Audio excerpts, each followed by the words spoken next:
네, 안녕하세요.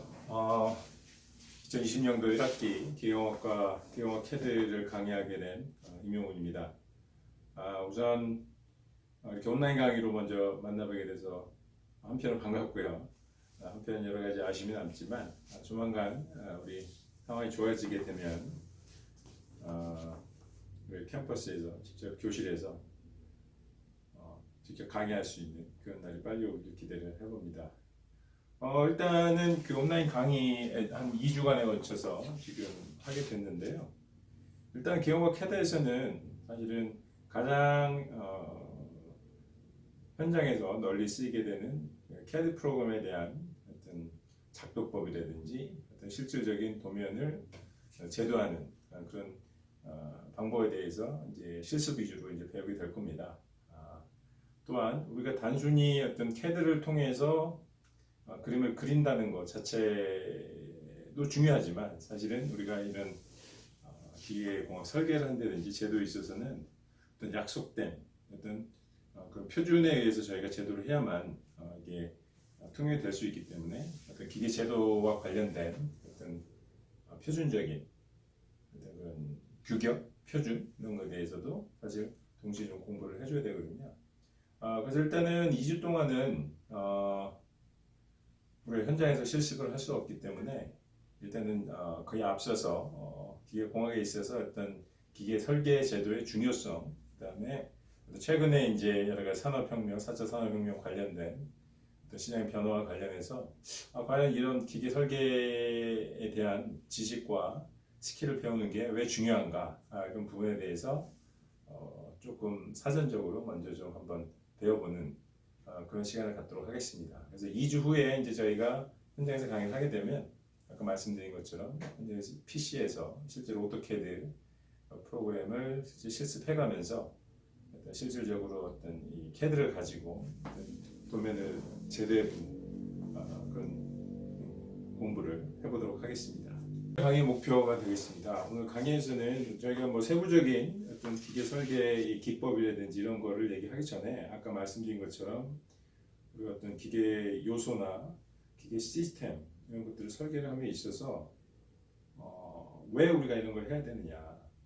정말 사실은 우리가 도면 작업이라는 게 굉장히 좀 뭐랄까 귀찮거나 아니면 시간을 많이 소요하고 또 전문적인 어떤 스킬을 필요로 하는 그런 작업이기 때문에 사실 그렇게 특별하게 어떤 제도나 이런 거에 체질적으로 맞는 사람이 아니라 그러면 사실은 좀 쉽지 않은 그런 일이 되겠습니다. 그럼에도 불구하고 우리가 기계공학을 전공을 하고 또 기계 관련된 나중에 사회에 나가서 그런 일을 하실 때 있어서 굉장히 어떤 공통적으로 많이 쓰이고 어떤 기계 어떤 설계 시스템에 대한 도면을 제대로 해석하고 제대로 제작이 되도록 우리가 또 그걸 기반으로 해서 여러 가지 연구를 하고 개발을 하는 그런 과정에 있어서 반드시 습득을 해야 되는 그런 분야이기도 합니다.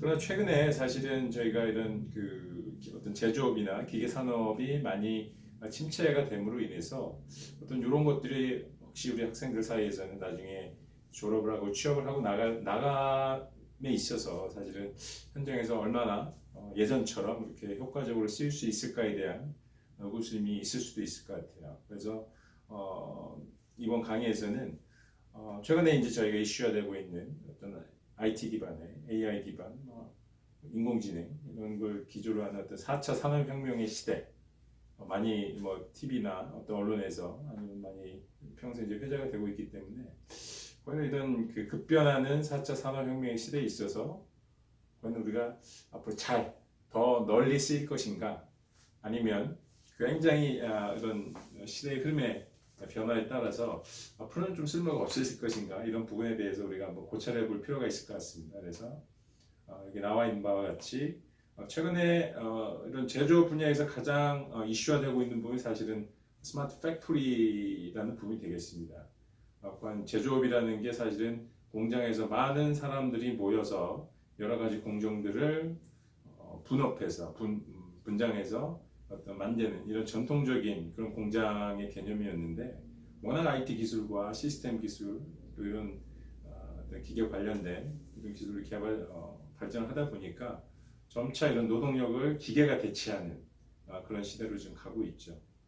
특히 이제 공정 같은 경우도 기존에 어떤 좀 비효율적으로 설계돼서 굉장히 작업량이 많이 필요하고 불량률이 많이 나오는 어떤 이런 공정들을 개선하기가 굉장히 기존의 어떤 공장 시스템 플로우에서 굉장히 어려웠습니다.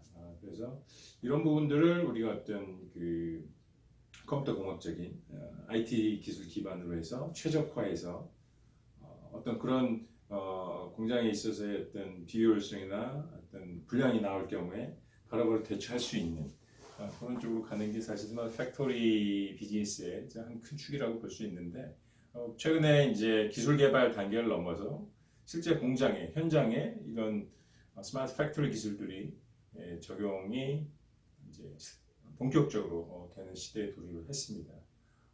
잘 아시겠지만 사실은 사람이 하는 그런 일을 결국 이제 기계가 대체를 해야 될 텐데 그런 기계들이 하는 핵심적인 어떤 역학적인 그다음에 어떤 공정상에 있어서 핵심적인 역할을 하는 게 바로 기계공학 분야가 되겠고 기계 시스템이 되겠습니다. 그래서 이런 급증하는 어떤 스마트 팩토리 어떤 시장 수요에 있어서 좀 더 스마트한 기계 시스템을 설계하는 데 있어서 이런 기계 설계의 기법들이 조금 더 많은 각광을 받을 수 있지 않을까 이런 생각을 좀 하게 됩니다. 그래서 오늘 이 시간에는 아까 앞서 말씀드린 것처럼 어떤 단순한 지금 이제 우리가 원래 이제 목표로 했던 어떤 시스템이나 요소들을 설계하는 그런 기법을 우리가 본격적으로 들어가기 앞서서 과연 이런 시장의 변화에 있어서 왜 우리가 이런 기계 설계의 제도나 이런 것들을 공부를 해야 되는지 그런 것에 대해서 한번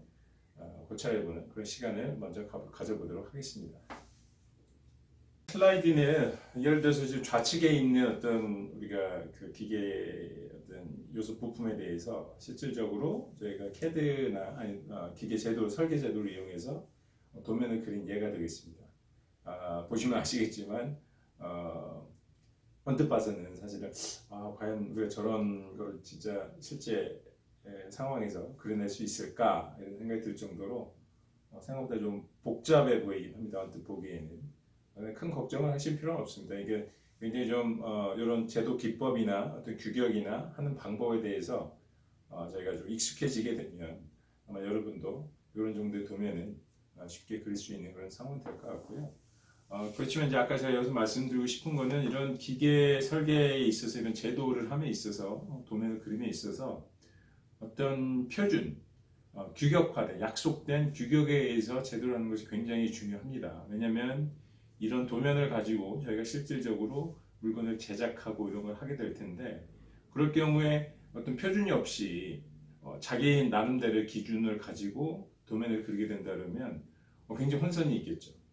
그래서 이런 혼선들을 방지하고자 사실은 관련된 건축이나 이런 제도를 하는 게 꼭 기계 쪽에 기계 분야에서만 적용되는 게 아니죠. 아니고 건축이라든지 다양한 분야에서 적용이 되게 되는데 각각의 어떤 분야나 또 국가별로도 나름대로 규격과 표준을 정해서 이런 약속된 그런 어떤 합의하에서 이런 설계들이 진행이 되게 됩니다. 그런 부분들에 대해서 제가 좀 더 살펴보도록 하겠습니다.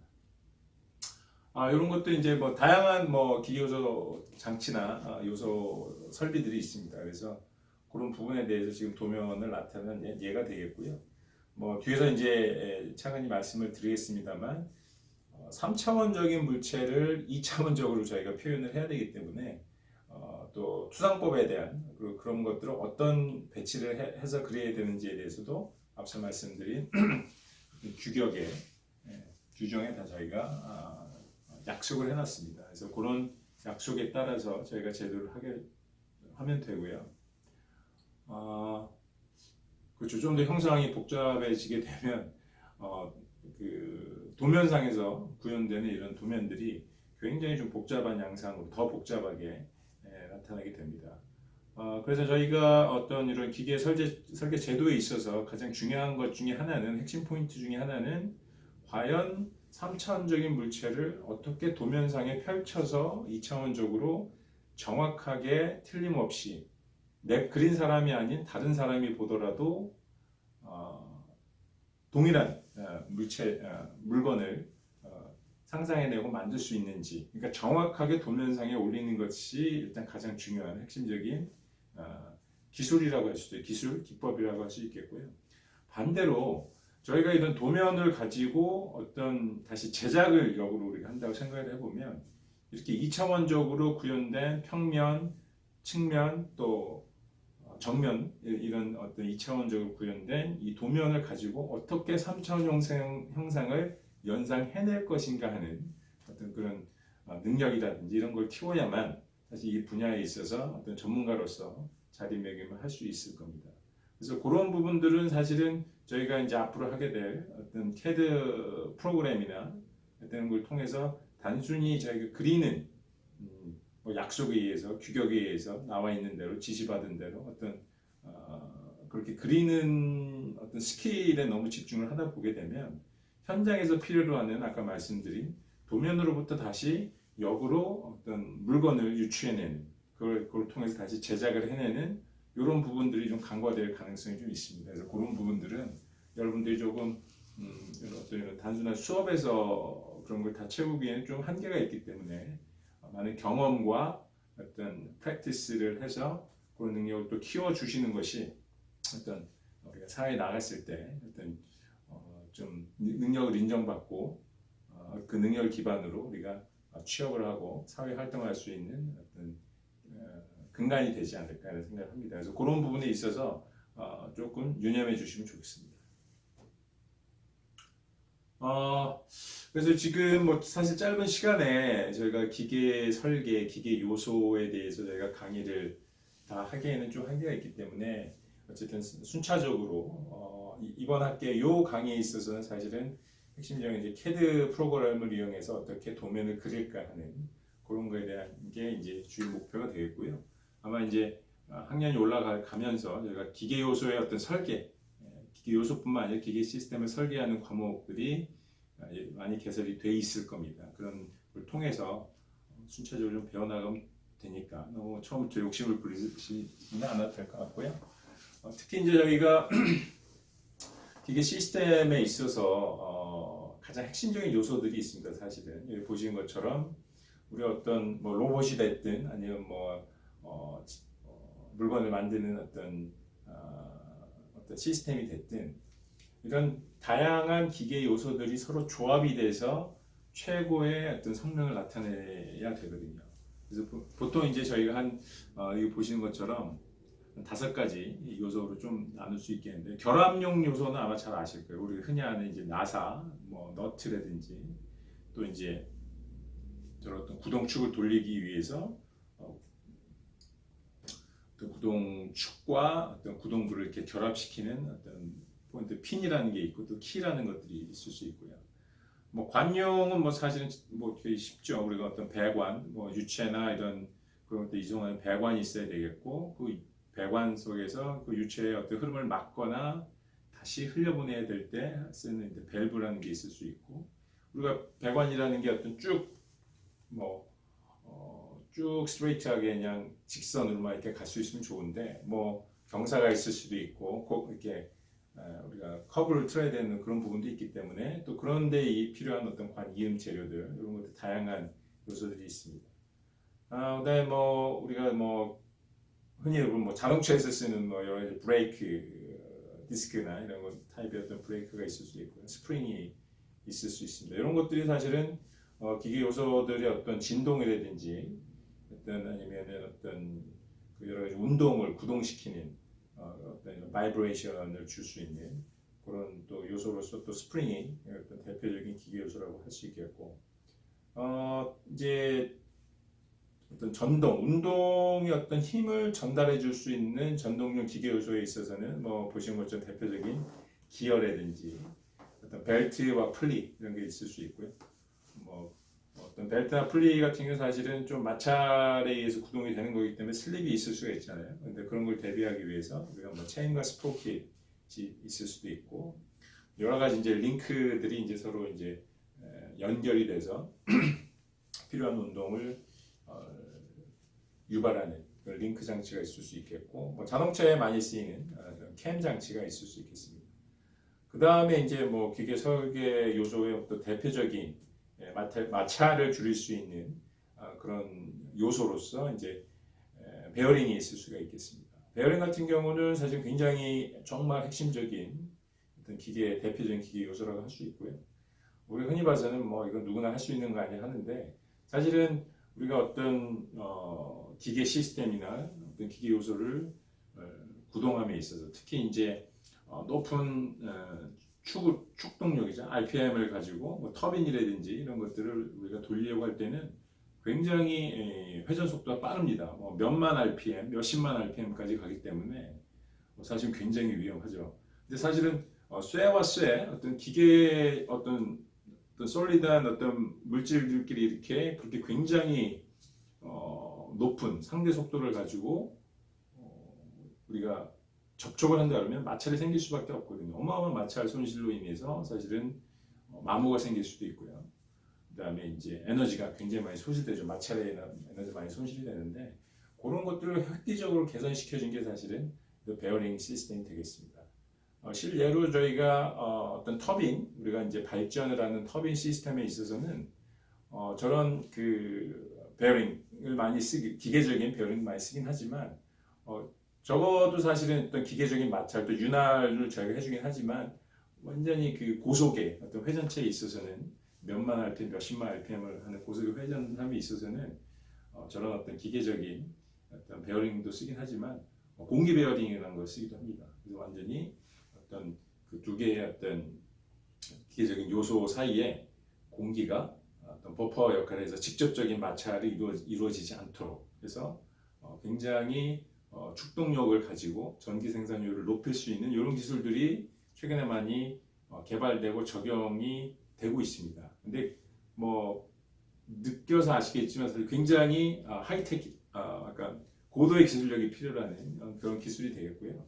그런 기술력을 보유를 했을 때 굉장히 그 시스템 자체의 부가가치가 높아지고 효율이 높아져서 어떤 시장에서 어떤 경쟁력을 갖출 수 있게 됩니다. 그래서 우리가 굉장히 고전적으로 보면 저런 굉장히 좀 뭐랄까 익숙하고 사실은 일상적이고 뭐 몇백 년 전부터 만들어 쓰던 거 아니야? 왜 저런 걸 해야 되지? 이런 생각할 수도 있는데 의외로 저는 요소 기술에 대한 기술력이 전체 제품의 시스템의 어떤 성능이라든지 가치라든지 이런 것들을 높일 수 있고 실제로 사실 아직까지도 뭐 정확한 제가 통계 자료는 없습니다만 이런 기계 요소에 대한 어떤 기술력에 있어서 어떤 우리나라의 기술력이 많이 향상됐지만 우리가 흔히 얘기하는 일본이라든지 미국 아니면 어떤 유럽 독일 쪽 이런 어떤 국가들에 비하면 이런 요소 기술들에 대한 어떤 좀 기술력이 아직까지는 조금 떨어지는 걸로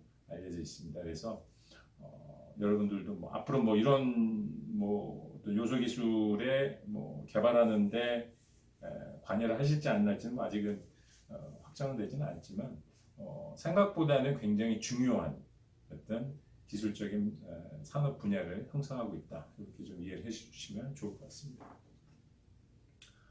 다음은 우리가 그러면 실질적으로 이제 우리가 이런 뭐 아까 뭐 구동물의 축동력을 전달해야되는지 이런 기계 요소들에 대해서 알아봤는데 실질적으로 어떤 식으로 이런 것들이 디자인되고 적용이 되고 서로 상호간의 결합을 통해서 어떤 우리가 운동에 어떤 그 동력을 전달하고 어떤 그런 부분들이 어떻게 실질적으로 구현이 될 수 있는지 한번 예를 들어서 한번 보도록 하겠습니다. 한번 보시죠. 보면서 얘기를 해보도록 하겠습니다.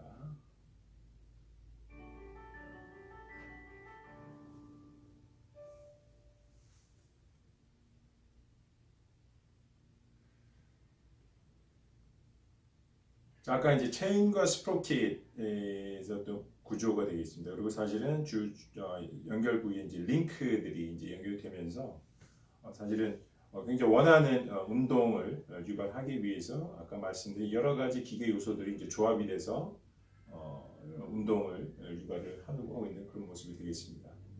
그래서 우리가 기계 요소를 설계한다는 것 자체가 사실은 어떤 정적인 요소의 어떤 어떤 크기라든지 어떤 형상을 우리가 디자인한다고 볼 수 있지만 결국 그런 요소들이 이렇게 조합이 돼서 동적인 어떤 운동을 유발하고 그걸 통해서 동력을 전달하든지 원하는 어떤 모션을 우리가 만들어내는 그런 것과 연계가 되어 있기 때문에 우리가 어떻게든 설계는 굉장히 정적인 것을 하지만 이런 어떤 동적인 어떤 기구 간의 어떤 기구의 어떤 기구학이라든지 기구의 어떤 조합을 통해서 어떤 기계 시스템을 만들어내는 것까지 좀 확장을 해서 우리가 좀 접근을 한다 그러면 생각보다 훨씬 더 재미있게 공부를 할 수 있지 않을까 이런 생각이 듭니다.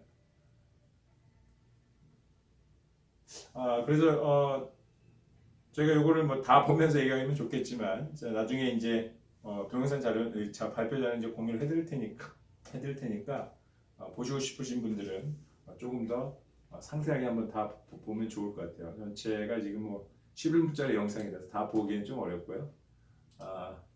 그럼 이 다음에는 지금 이제 우리가 어떤 기구의 어떤 조합을 통해서 굉장히 다양한 어떤 조합된 시스템을 만들 수 있다는 걸 이제 한번 예제를 봤는데 실제로 보면 이런 것들이 어떤 우리가 그 공장의 자동화라든지 이런 것들에 어떻게 쓰이고 있는지 특히 요새 마스크 대란이 있기 때문에 어쨌든 마스크를 제작하는 공정상에서 이런 것들이 어떻게 쓰이고 있는지에 대해서 한번 또 동영상을 보면서 한번 감을 잡아보도록 하겠습니다.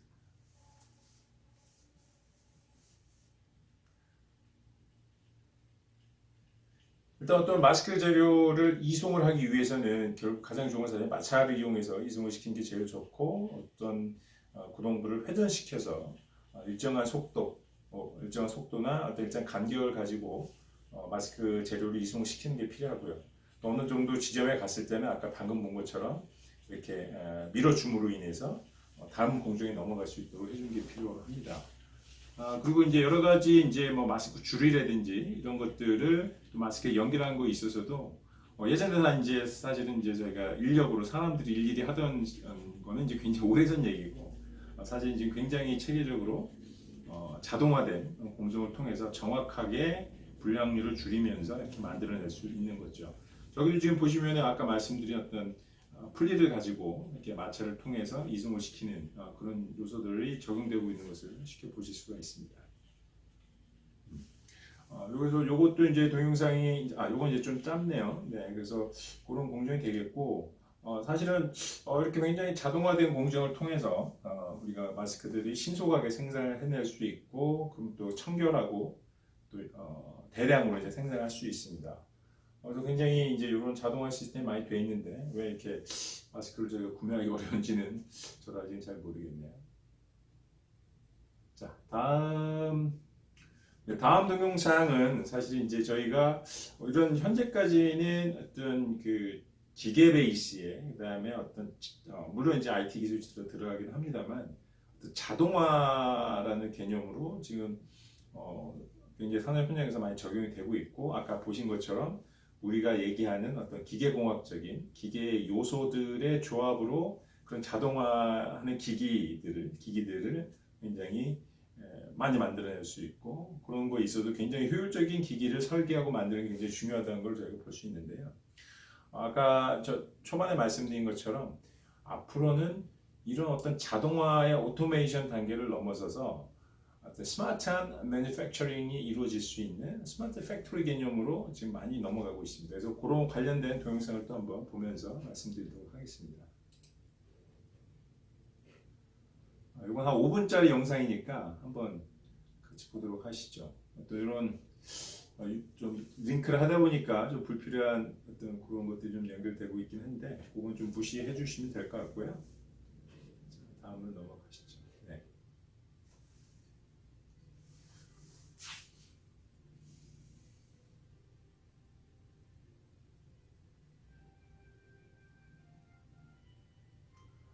현재 같은 경우는 뭐 이런 여러 가지 물류의 이송에 있어서 아직까지는 물론 보조적인 여러 가지 이송 수단이 있긴 합니다만 사람들이 많이 작업을 많이 하고 있습니다. 실질적으로 물론 자동화되어 있는 데도 많이 있지만 근데 이제 어떤 인건비의 어떤 비중이 점차 높아가고 있고 또 어떤 작업 동선의 효율성이라든지 이런 걸 감안을 한다 그러면 사실 이제 아까 말씀드린 것처럼 이런 IT 기술 기반으로 해서 그런 부분들을 지금 굉장히 자동화를 많이 하고 있다는 걸 볼 수 있고요. 네, 한번 쭉 보시죠.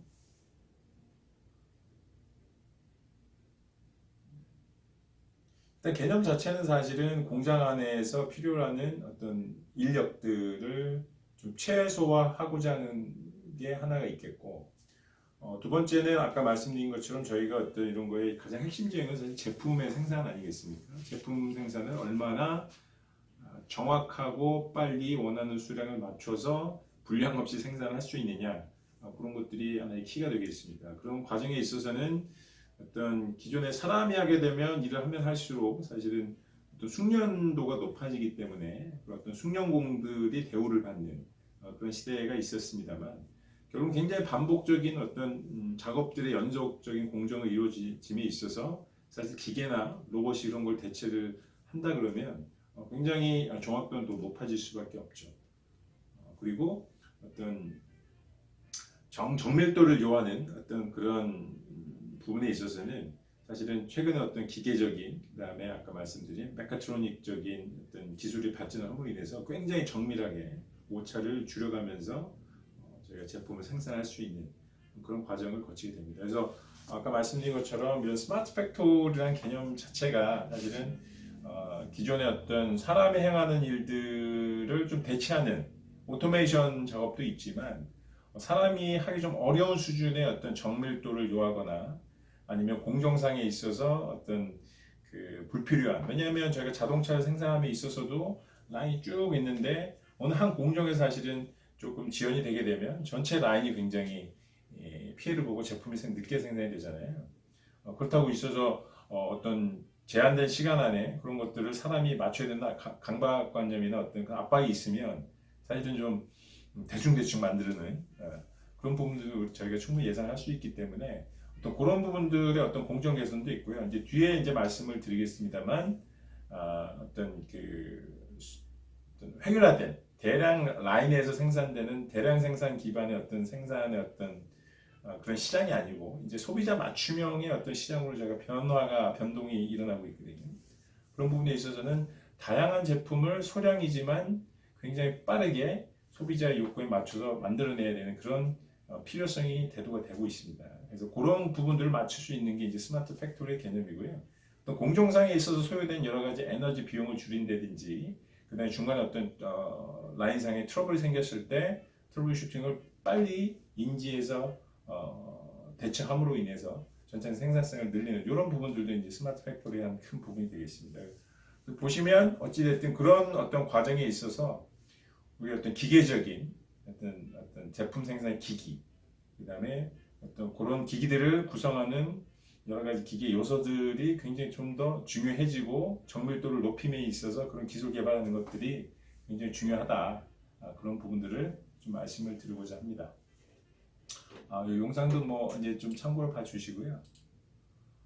다음 영상은 이제 요 아까 제가 말씀드린 것처럼 전체적인 그 저희 산업적인 게 이제 저희가 제품의 생산, 유통, 소비 단계 이렇게 이루어지는데, 최근에 이제 저희가 뭐 4차 산업혁명 이런 걸 얘기하면서 제일 큰 변화 중에 하나가 사실은 소비자, 스마트 컨슈머의 등장이 되겠습니다. 왜냐하면 정보 굉장히 빠르고요. 사실은 뭐 최근에 어떤 이런 IT가 굉장히 일반화된 시기 이전에도 사실 사람들의 어떤 소비 욕구는 남들이 가지지 않은 나만의 어떤 독특한 것을 갖고 싶어하는 어떤 그런 제품의 구매에 있어서는 비용을 아낌없이 지불하는 그런 수요가 있어 왔거든요.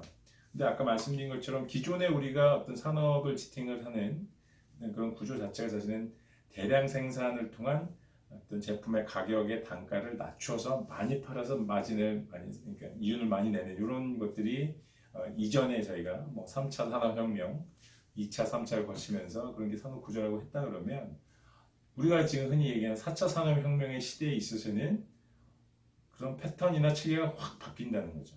아까 말씀드린 것처럼 소량 생산이지만 내가 원하는 제품을 내가 디자인해서 짧은 시간 안에 그걸 받아볼 수 있는 어떤 그런 어떤 소비 구조, 그 다음에 그럴 경우에 대량 생산을 통해서 내가 지불하는 어떤 비용의 몇 배도 지불할 용의가 있는 그런 새로운 어떤 컨슈머가 등장을 하기 때문에 그런 수요에 맞춰서 사실은 생산 쪽은 시스템이 갈 수밖에 없거든요. 그래서 그런 부분에 있어서 한번 예를 한번 들어봤습니다. 이것도 한번 잠깐 보시죠. 한 1분짜리니까요.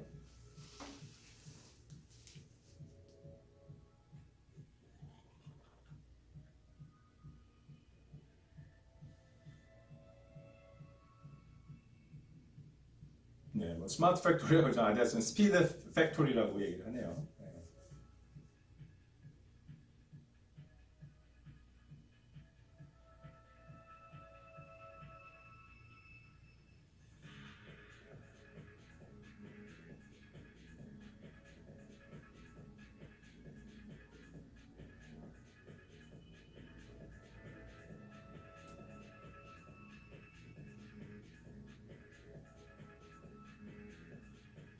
또 저런 재봉하는 것도 사실은 기존에 저희가 뭐 흔히 생각이 나는 건 사실은 우리가 쫙 앉아가지고 그죠? 사람들이 이렇게 수동으로 아니면 기계의 도움을 좀 받아서라도 기본적인 어떤 그런 작업들 사람이 했었는데 그런 부분들은 이제 완전히 저렇게 이제 기계 시스템이 메카트로닉 기술이 접목이 된 그런 시스템들이 적용이 되면서 그런 수요를 이제 대체를 하게 되는 거죠. 물론 이게 저희가 기술적인 관점만 보는 게 아니라 어떤 사회적인 관점에서 보게 되면 여러 가지 이제 어떤 어떤 뭐라 그럴까요? 노동력, 노동 시장을 기계가 대체함으로 인한 여러 가지 우려들이 있잖아요. 왜냐하면 그만큼 일자리가 줄어들기 때문에 어떤 그런 사회학적인 이슈도 있지만 여러 가지 어떤 그런 것들이 복잡하게 얽혀 있으면서 또 이런 스마트 팩토리 시장이나 이런 산업들이 좀 발전 속도가 더딜 수는 있지만 큰 흐름은 저희가 바뀌지 않는다고 봅니다. 그래서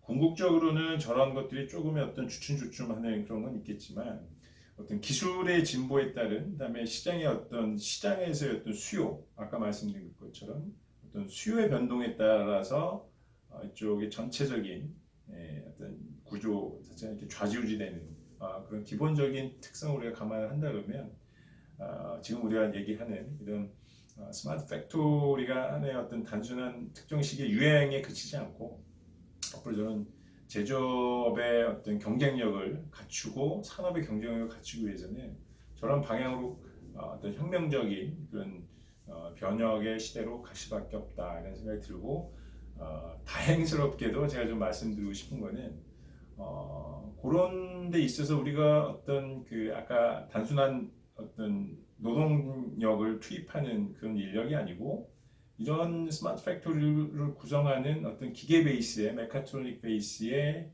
어떤 제조 기기, 로봇 이런 것들의 어떤 산업이 굉장히 활성화가 되겠죠. 그럼에 있어서 어떤 우리가 전통적인 기계 요소들은 뭐 당연히 그 설비들을 구성하는 기본 요소로 적용이 될 수밖에 없기 때문에 단순히 우리가 아까 초반에 말씀드렸던 것처럼 어떤 기계 설계의 어떤 이런 작업이나 기술들이 굉장히 올드하고 좀 재미없고 좀 그런 부분이 아니라 어떤 이런 어떤 새로운 시장에서 우리가 어떤 능력을 갖춘 엔지니어로서 아니면 어떤 능력자로서 우대를 받을 수 있는 새로운 기회가 우리 기계공학도들한테는 다가올 수 있다는 그런 긍정적인 생각을 한번 해봅니다. 그래서 요것도 한번 볼까요? 요것도 한 8분짜리인데 좀 간략하게 한번 좀 보도록 하겠습니다.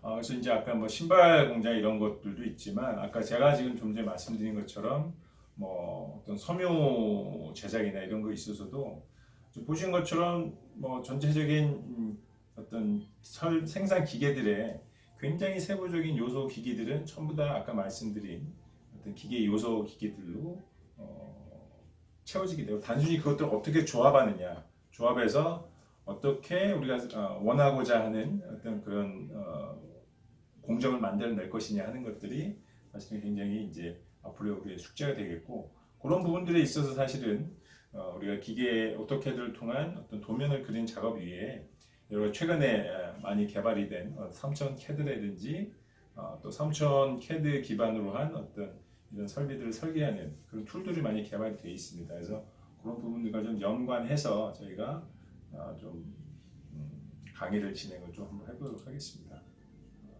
이 내용도 사실 이제 쭉 보시면 다양한 어떤 그 공정상의 어떤 최적화를 위해서 어떻게 전기적인 메카트로닉적인 기술과 IT 기술과 그런 것들이 결국은 이제 기계적인 설비들과 접목이 돼서 적용이 되는지에 대한 어떤 예시 동영상이 되겠습니다. 그래서 관심 있으신 분들은 나중에 조금 더 시간이 되셔서 한번 확인해 주시면 좋을 것 같습니다. 네. 그래서 이제 좀 정리를 하자면 아까 말씀드린 것처럼 그 저희가 지금 하고 있는 여러 어떤 굉장히 기본적인 전통적인 기계공학 분야에 있어서 전통적인 어떤 학습 분야, 그다음에 어떤 뭐 스킬 이런 것들이 어떤 새로운 시대의 변혁과 맞춰져서 우리가 사회에서 조금 더 많이 필요하는 그런 기술이 될 수 있다는 말씀을 드린 거고요. 보신 것처럼 글로벌한 어떤 그 스마트 팩토리 시장은 굉장히 급속도로 증가를 하고 있습니다. 그래서 그 연평균 증가율이 이제 저희가 CAGR이라고 하는데 연평균 증가율이 한 10%만 돼도 그 산업 굉장히 급속도로 증가한다고 저희가 보통 보거든요. 스마트 팩토리 시장 같은 경우에는 지금 최근에 거의 뭐 한 37%의 어떤 연평균 성장세를 보이고 있기 때문에 앞으로 이러한 추세는 지속적으로 유지할 가능성이 굉장히 높다고 지금 보고 있습니다.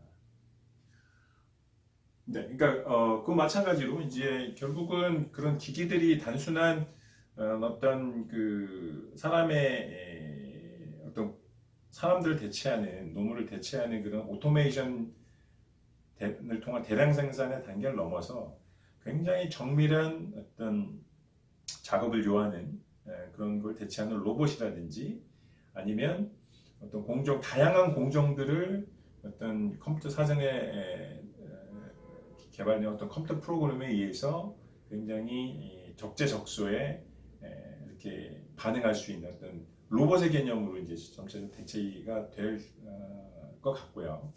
그런 면에서는 이런 그 로봇의 어떤 시장 또한 굉장히 급격한 증가세를 보이고 있고 이제 보시면은 뭐 한 18%, 뭐 15%, 뭐 이 정도로 지금 굉장히 급격한 시장이 증가하고 있다는 걸 말씀을 드리겠습니다. 그다음에 또 이제 한 가지 뭐 이번 강의 이제 거의 이제 막바지인데요.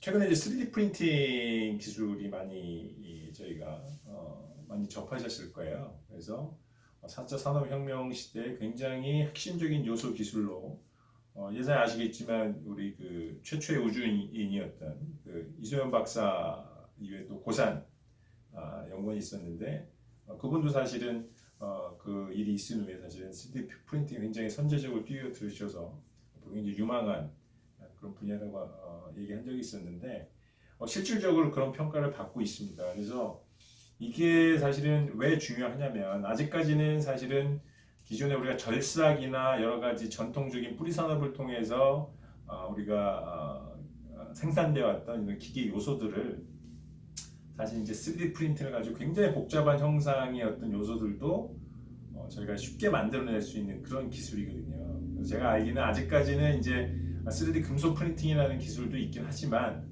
지금 그건 여러 가지 이제 재료적인 또 아직 해결해야 될 문제가 조금 있습니다. 그래서 전통의 기계적으로 저희가 생산하던 방식 대비해서는 아직 뭐 고온이나 고압의 조건에서 견딜 수 있는 어떤 재질의 특성이나 어떤 강도를 확보를 못했기 때문에 아직은 그런 산업까지는 대체는 못하지만 굉장히 복잡한 형상의 제품을 굉장히 손쉽게 짧은 시간에 만들어낼 수 있는 기술이기 때문에 굉장히 앞으로 각광을 많이 받고 이게 왜 중요하냐면 저희가 어떤 최종의 제품을 만들기 전 단계 사실 다양한 저희 기술 개발 과정에서 시제품을 많이 만들어 봐야 되거든요.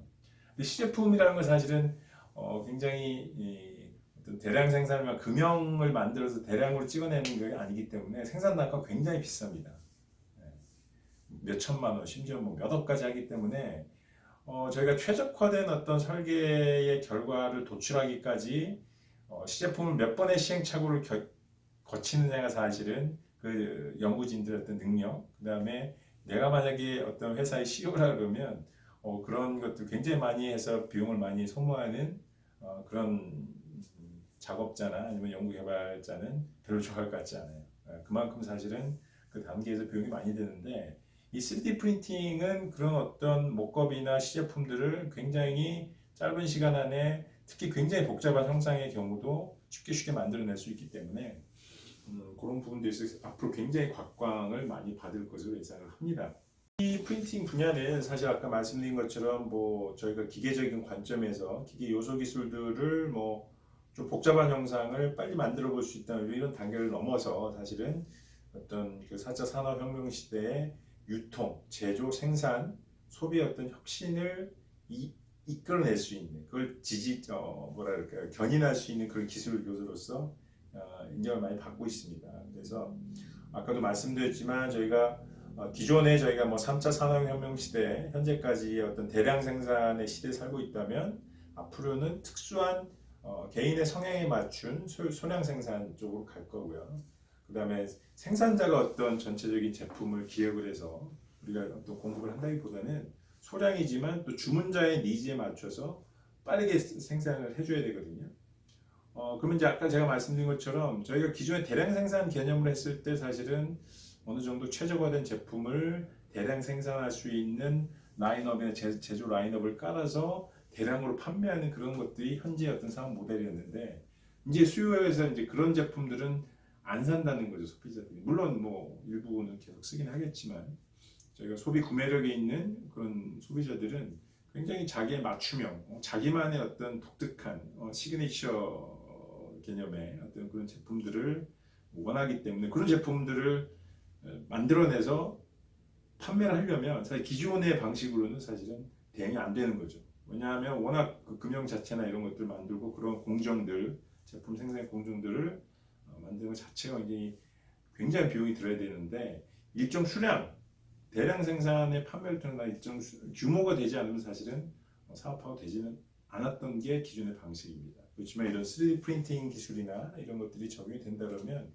그런 니즈에 충분히 맞출 수 있는 그런 기술이 되겠죠. 그래서 이제 저희가 이제 향후에 지금은 이제 어떤 커리큘럼 자체가 기존의 기계 요소들을 설계하는 어떤 오토캐드 프로그램을 통해서 이제 앞으로 이제 해보게 될 겁니다. 그래서 굉장히 여러 가지 어떤 기계 요소라든지 시스템 이런 것들을 설계하는 그런 기법에 대해서 배우게 될 텐데요. 방금 제가 말씀드린 것처럼 전통적인 어떤 대량 생산 기반의 어떤 오토메이션 기반의 어떤 그 산업 구조에서 앞으로는 소량 생산, 소비자의 맞춤형, 정말 짧은 시간 안에 대응할 수 있는 어떤 산업 체계로의 급격한 변동이 예상이 됩니다. 그런 과정에 있어서 여러 가지 아까 얘기했던 스마트 팩토리나 아니면은 뭐랄까요 그 3D 프린팅 기반의 어떤 새로운 어떤 그 제품의 생산의 어떤 혁신의 차원에 있어서는 이런 설계 프로그램도 그런 거에 맞춰서 저희가 좀 대응 능력을 갖춰 놓는 것이 앞으로 사회에 나가셨을 때 여러 가지 큰 도움이 되리라고 생각을 해서 저희가 앞으로 이런 부분에 있어서 좀 보완을 할 계획이 있고요. 그래서 결과적으로는 저희가 어떤 그 기존의 CAD 2차원적인 설계해서 제품을 만들어보는 그런 컨셉도 있지만 직접 어떤 3차원적인 제품을 만들거나 시스템을 설계하거나 어떤 주요 어떤 제품도 한번 만들어서 바로 3D 프린팅을 통해서 그냥 어떤 그 가상의 어떤 제품을 보는 게 아니라 실제 그런 제품 한번 만들어 볼 수 있는 그런 쪽으로 저희가 좀 고민을 해볼 계획이 있고요. 여러분들도 비록 이번 우리 오토캐드 강의에서는 전통적인 아주 베이스죠. 사실은 기초가 굉장히 중요하기 때문에 그런 거에 대해서 일단 배우지만 여러 가지 기회를 통해서 지금 말씀드린 쪽으로 해서 3D 기반의 어떤 설계, 3D 기반의 어떤 시스템 제작, 아니면 뭐 3D 프린팅 기반의 어떤 요소 설비를 제작해서 판매해보는 그런 쪽으로 좀 여러 가지 경험이나 좀 그런 것도 많이 늘렸으면 좋겠다는 게 이제 제 개인적인 바람입니다. 저희도 그런 거에 맞출 수 있도록 조금 더 앞으로 노력을 할 계획이 있고 다음 강의에서는 앞서 말씀드린 대로 현재까지 어떤 우리가 기계 요소 설계를 우리가 왜 배워야 되고 앞으로 어떤 산업의 어떤 변화나 변혁의 어떤 흐름에 맞춰서 과연 우리가 배우고자 하는 기계 제도, 기계 설계, 기계 요소 설계 아니면 그런 것들이 반영된 어떤 새로운 어떤 그 제도 기술, 설계 기술 이런 것들이 어떻게 쓰일 것인가에 대해서 간단히 한번 고찰을 해봤습니다.